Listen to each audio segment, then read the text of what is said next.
대표님, 아쉽지만 이번에는 진행이 좀 어려울 것 같습니다. 재무제표의 부채 비율이, 차입금 의존도가, 매출 채권이 너무 많아요. 뭐 등등등. 거절이라는데 그게 왜 거절이 되는지도 모르겠고, 지금 거절이면 앞으로 계속 거절인 건지, 아니면 뭘 고치거나 관리하면 다음번엔 되는 건지 머리가 많이 아프실 겁니다. 자, 여러분, 정책자금 진행하실 때요, 재무제표 관련해서는 딱 5가지만 기억하시면 됩니다. 네, 안녕하세요. 국내 1호 크리에이턴트 홍승수입니다. 지금 2025년도 상반기 자금이 풀리면서 정책자금 신청하시고 결과 받으신 분들 많이 계실 거예요. 결과가 좋으신 분들도 계시고 아쉬우신 분들도 계실 겁니다.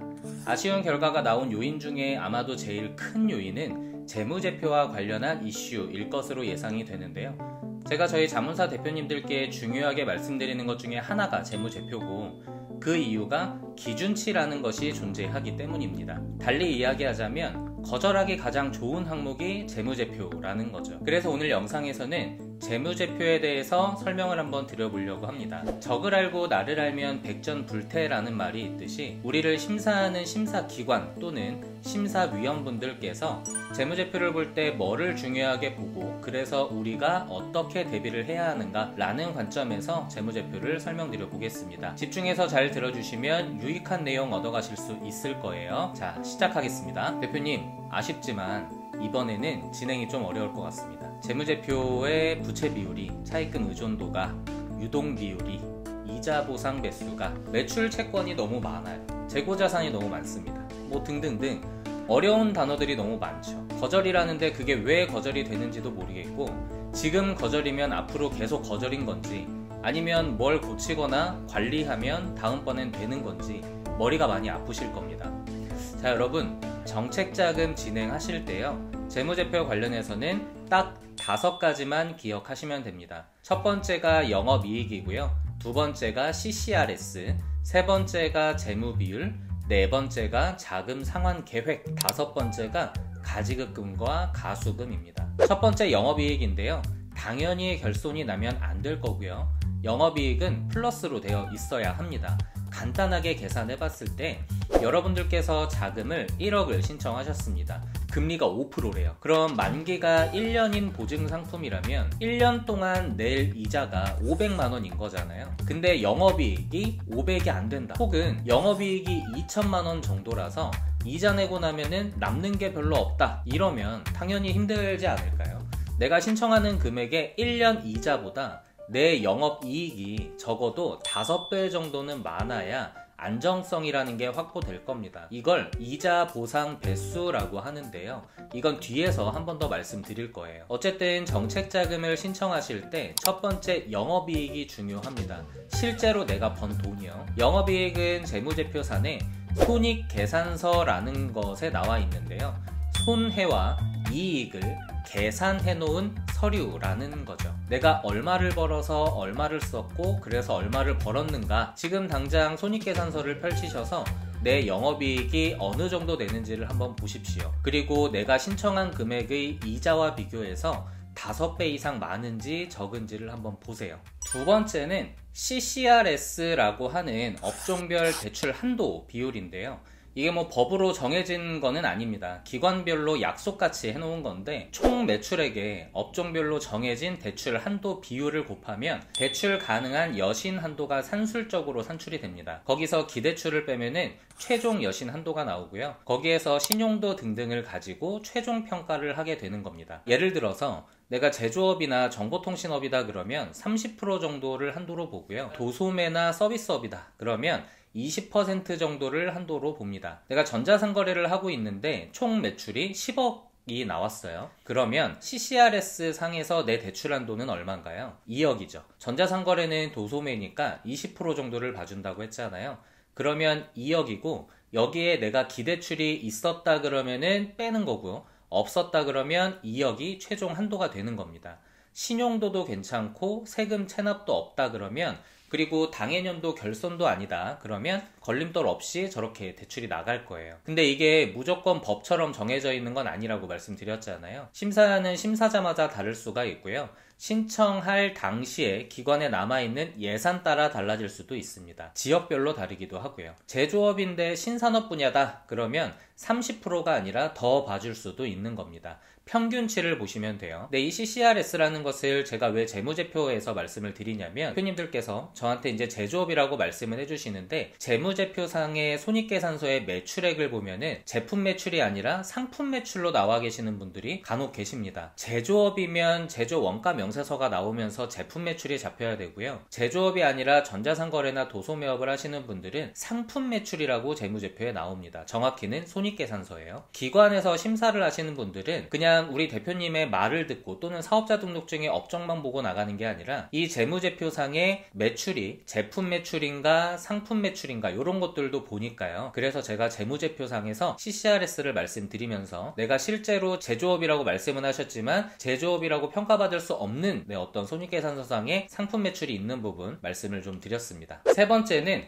각종 재무 비율입니다. 이 부분이 가장 머리가 아프실 거예요. 재무 비율은 4가지만 외워주시면 됩니다. 부채 비율과 차입금 의존도, 이자 보상 배수와 유동 비율 이렇게 4가지인데요. 이 4가지 이외에도 많은 재무 비율이 존재합니다. 주식을 하시는 분이라면 어느 정도 아시겠지만 그렇지 않은 분들이 더 많으실 것 같아서 조금 설명드려 볼게요. 일단 우리가 지금 관점이 정책자금 실행 시라는 거잖아요. 투자가 아니고요. 정책자금을 해주는 기관의 입장에서 보자면 돈을 돌려받을 수 있는가?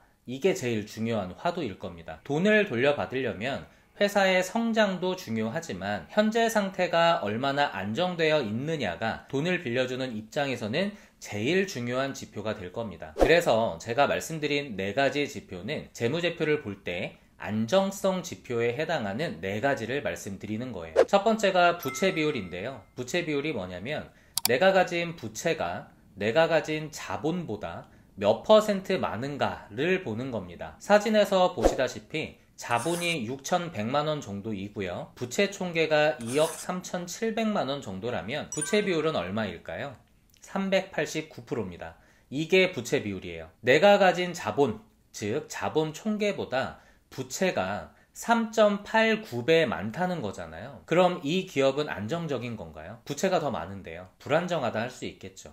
그래서 부채 비율은 낮으면 낮을수록 좋습니다. 가급적이면 100% 언더로 내려가면 좋겠죠. 하지만 사업하다 보면 그러기란 참 어려운 게 현실이기도 합니다. 하지만 컨설팅을 통해서 이런 재무 비율들을 관리를 할 수가 있어요. 그 전에 일단 내 기업의 현 상태를 파악해 보는 게 좋으니까 지금 당장 재무제표를 꺼내서 계산을 한번 해보십시오. 중요한 재무 비율 2번째는 차입금 의존도입니다.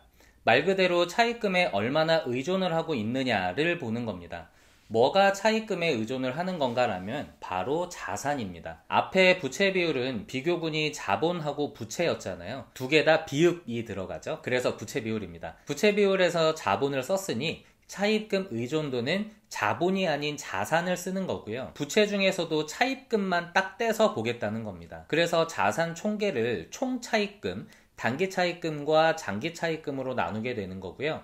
단기, 장기 합친 차입금 총계가 만약에 5천만 원이었고요. 내 자산 총계가 3억이라면 차입금 의존도는 16%가 될 겁니다. 안전한 차입금 의존도는 30% 미만입니다. 아무리 올라가더라도 50%가 넘어가면 안 됩니다, 여러분. 내 자산의 절반이 차입금으로 이루어져 있다고 하면 절대 안 되는 거예요. 아시겠죠? 중요한 재무 비율 3번째는 이자 보상 매수입니다. 아까 영업이익 이야기할 때 잠깐 언급했었죠. 내가 1년 동안 번 영업이익이 1년 동안 낸 이자보다 몇 배가 많으냐 이걸 보는 건데요. 예를 들어서 내가 영업이익이 1억이 났는데 1년 동안 낸 이자가 2천만 원이에요. 그러면 5배 많은 거죠. 영업이익이요. 그러면 이자 보상 배수가 5가 되는 겁니다. 요건 참 쉽죠. 안전한 이자 보상 배수는 5입니다. 5는 넘으셔야 돼요. 중요한 재무 비율 4번째는 유동 비율입니다. 재무제표에서 유동이라는 글자가 의미하는 바는 만기가 1년이다 라고 이해를 하시면 좋은데요. 유동자산은 1년 안에 현금화할 수 있는 모든 자산을 의미하는 것이고요. 유동부채는 1년 안에 갚아야 하는 모든 부채를 의미하는 것입니다. 쉽죠? 유동비율이라는 것은 1년 안에 갚아야 할 부채보다 1년 안에 현금화할 수 있는 자산이 몇 배가 많으냐 이걸 보는 건데요. 산식은 유동부채분의 유동자산이 됩니다. 적정한 유동비율은 150% 이상입니다. 제가 지금까지 부채 비율과 차입금 의존도, 이자 보상 배수와 유동 비율 4가지를 말씀을 드렸는데요. 영상을 시작할 때 말씀드렸던 것 중에 이런 게 있었죠. 재무제표를 볼 때는 기준치라는 것이 존재해서 어찌 보면 거절의 명분이 되기도 한다. 재무제표는 이렇듯 기준치가 존재합니다. 그런데 우리는 이것을 이용할 필요가 있어요. 부채 비율의 산식이 자기자본분의 총 부채였잖아요. 그러면 이 비율을 낮추려면 어떻게 해야 될까요? 총 부채를 갚거나 자기 자본을 올리거나, 그렇죠? 그러면 자기 자본에 포함되는 계정 과목이 뭐가 있는지를 살펴보고 그것을 올리는 경영을 하시면 되겠죠? 자, 차입금 의존도를 한번 볼게요. 총 자산분의 총 차입금이었습니다. 이 지표를 낮춰야 돼요. 어떻게 해야 되나요? 총 차입금을 낮추거나 총 자산을 늘리거나, 그러면 우리는 총 자산 계정 과목에 뭐가 포함되는지를 보고 그것을 높이는 경영을 하시면 되겠죠. 유동 비율은 유동 부채분의 유동 자산인데, 유동은 1년 만기고 유동부채에는 1년 만기 차입금들이 들어가는 거니까 유동부채를 갚아야 하는데 이걸 실제로 갚아야 하는가? 네, 눈치 빠르신 분들은 제가 무슨 말 하는지 이해되실 겁니다. 우리가 경영을 함에 있어서 기업의 성장을 도모하기 위한 여러가지 공격적인 액션 플랜은 누가 뭐래도 제일 중요하긴 하죠. 그런데 축구를 할 때도 수비가 뒷받침이 안 되면 아무리 손흥민 선수가 가서 골을 많이 넣어도요, 넣은 골보다 먹은 골이 많으면 그 경기는 힘만 빠지는 거잖아요. 항상 안정적인 지표를 아셔야 됩니다. 말씀드린 4가지 지표 절대 잊지 마셔야 돼요. 자, 지금까지 재무제표 볼 때 중요한 5가지 중에 3가지 현재 말씀을 드렸습니다. 빠르게 4번째 한번 알아볼게요. 4번째는 자금 상환 계획입니다. 우리가 대출을 받게 되면 위에서 말씀드렸던 각종 재무 비율들이 이제 변하게 되겠죠? 부채 비율이 지금은 250%였는데 대출을 1억 받고 나니까 총 부채가 올라가잖아요. 그러면 부채 비율이 늘어나죠, 당연히. 근데 그 늘어난 부채 비율이 생각보다 너무 높아지는 거예요. 그러면 기관에서는 걱정을 합니다. 지금이야 이제 돈이 뭐 괜찮아서 나가는데 부채 비율이 너무 높아집니다. 이거 어쩌죠? 그러면 그러네요. 네, 알겠습니다. 뭐 나중에 뭐 다시 하죠 뭐. 이렇게 하실 건가요? 그러면 안 되겠죠. 현재 재무 비율이 어떻고 이 상황에 내가 1억을 받으면 이 비율들이 어떻게 변할 거고, 그것을 우리가 몇 년 안에 갚으려고 하는데 매년마다 매출과 영업이익을 이렇게 잡으면 비율들이 이렇게 변해 갈 거고, 그래서 안정적이 될 겁니다. 돈 잘 갚을게요. 요 상한 계획을 일목요연하게 잘 정리를 하셔야 됩니다. 역지사지로 돈을 빌려달라는 A와 B가 있는데, A는 뭐 내가 너에게 돈을 빌리면 이만저만해서 몇 년 안에 딱 돈을 갚을게 라는 것이 있고요. B는 야, 일단 돈 좀 줘봐봐. 내가 뭐 아이디어가 좀 많은데 이걸 하려니까 지금 돈이 좀 부족해. 그리고 물가가 너무 올라갔고 좀 힘들기도 하고 내가 최대한 빨리 갚아볼 테니까 일단 줘봐봐. 누구한테 빌려주실 건가요? 자금 상환 계획이라는 것은 기업의 안정성을 평가하는 또 다른 지표가 될 수 있는 겁니다. 정량적이 아니라 정성적 지표로요. 중요합니다. 자, 마지막입니다. 5번째, 가수금, 가지급금을 관리하자인데요. 이 주제는 영상을 하나 따로 만들어야 될 만큼 내용이 방대하고 어렵긴 합니다.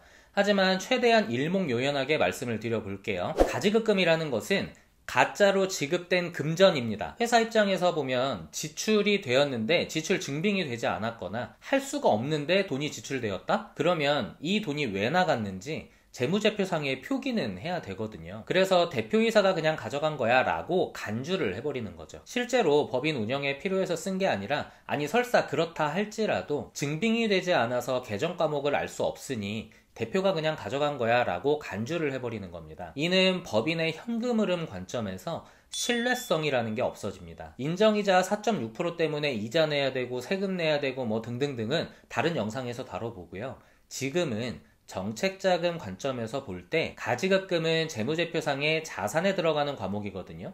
그러니까 숫자만 보면 자산이 늘어나는 거다 보니 비율은 좋아 보일 수 있습니다. 근데 이제 이게 허수인 거죠. 현금 흐름상의 문제가 있다라는 것을 더 크리티컬하게 보는 겁니다. 그래서 가지급금 계정 과목을 숨긴다거나 뭐 여러 가지 활동들을 통해서 안 보이게 하려고 하는데 다 보이죠. 요것도 다른 영상에서 한번 다뤄볼게요. 어쨌든 가지급금 있으면 큰일 납니다. 없어야 됩니다. 라는 것을 이해해 주시고요. 가수금이라는 것은 가짜로 수금된 금전이라고 보시면 되는데, 돈이 들어는 왔는데 왜 들어왔는지를 모르겠는 거죠. 증빙이 안 돼서. 그래서 이것도 대표이사가 넣은 건데, 대표가 돈을 왜 넣겠어요? 회사에 현금이 없는데 나갈 돈은 있으니 본인 돈을 넣어서 해결을 하려는 일련의 행위 속에서 발생이 되는 거죠. 그러니까 결과적으로 회사에 돈이 없다라는 것을 방증하는 과목이기도 합니다. 또 회사 입장에서는 증빙 안 된 돈이 들어오면 이건 또 부채로 간주하거든요. 그러니까 부채와 관련한 비율이 올라가는 겁니다. 참 어렵죠. 근데 그냥 이것만 기억해 주세요. 가지급금, 가수금은 없어야 된다. 있다면 해결 먼저 하자. 자, 오늘은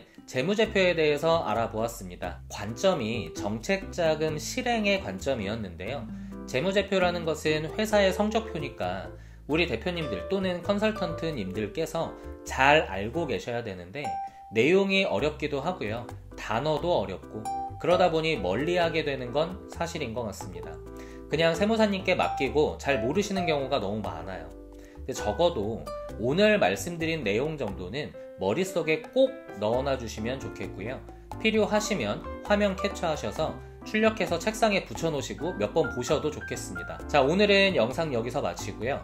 다음에는 재무제표의 기본 개념을 설명드려 보려고 해요. 재무제표가 어떻게 구성이 되어 있는지, 각 구성 항목은 어떤 의미를 갖고 있는 건지 강론으로 들어가 보려고 합니다. 관심 많이 가져주세요. 네, 이상으로 영상 마치겠습니다. 감사합니다.